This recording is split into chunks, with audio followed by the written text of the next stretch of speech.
Good evening. And welcome to Q&A in the Sir John Clancy Auditorium at the University of New South Wales. I'm Tony Jones, answering your questions tonight. The co-chair of the Bill and Melinda Gates Foundation, Bill Gates. Please welcome our guest.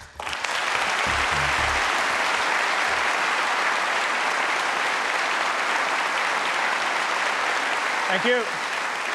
Well, because Mr Gates was only in Australia for 14 hours, tonight's program is the first ever pre-recorded Q&A. As usual, it's being simulcast on ABC News 24.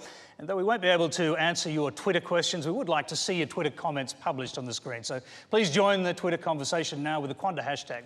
Well, Bill Gates is the world's most generous philanthropist. He made billions as the co-founder of Microsoft, the company which led the way in personal computing and changed the way that we all work and live. He's now, on and off, the world's richest man, and he's established the Bill and Melinda Gates Foundation with the intention of giving away most of his wealth by targeting billions of dollars at health and education projects around the world. He's visiting Australia to convince Australians to continue and to expand our aid program. And he joins us tonight as a guest of the University of New South Wales and the Pacific Friends of the Global Fund. We have an audience here of 900 students, graduates and guests, and they've got a lot of questions, so let's get started. Our very first question tonight comes from Betty Zeng. Hello, Mr. Gates. It's really exciting to meet you in person. My question is, so you mentioned that your friend Warren Buffett once gave you some really great advice on philanthropy. He said, don't just go for the really safe projects, take on the really tough problems. What would you say is your toughest project that you've faced in your foundation?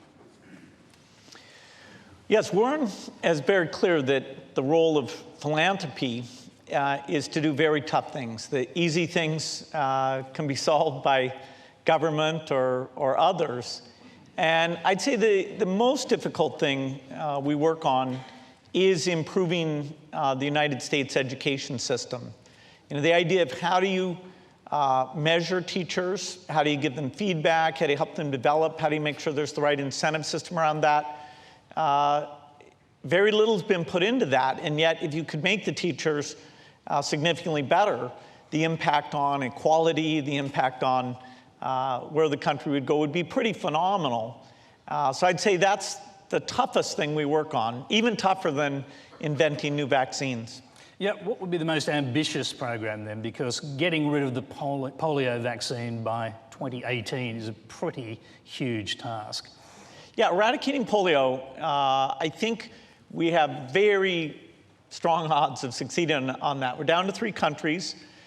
We've had very successful fundraising over the last several months, and it's $5.5 billion, but we're using new tactics. We've looked at where it's been challenging, and we have less than 300 cases and only 3 countries. So I'd rate our odds as pretty good. We've actually got a question